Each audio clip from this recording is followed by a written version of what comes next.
بدبختانه موږ د خبرو ډېر تکړه یو، ټول قاضیان یو، ټول چې دی مفتیان یو، او ټول چې دی تقریرونه ډېر کوو، خو عمل هم ډېر کم دی. عملي بڼه بیا زمونږ بیخي د نشت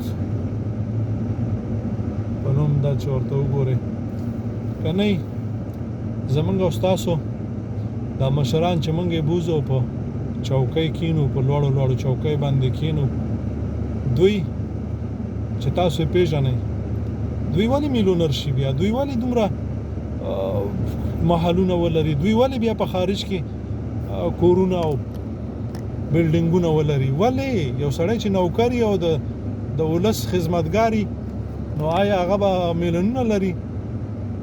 د دې نه مخکې چې هغه په چوکۍ کینی دغه څه حال و، بیا وروسته دی څنګه شي؟ دا ولې؟ د دې نه معلومیږي چې غل دی او د غلو مشر غل وي. که موږ او تاسې دا په چوکۍ کېنولی وی او د دې نه هم سبق اخیستی وی چې دی غل دی، بل به هم بیا غل نه ټاکلی. ځکه خدای پاک د خدای رسول صلی الله علیه وسلم وایي چې ولسونه چې کوم دي هغوی تر هغه وخته پورې د هغوی حال نه بدلیږي تر څو چې دوی په خپله بدل نه کا.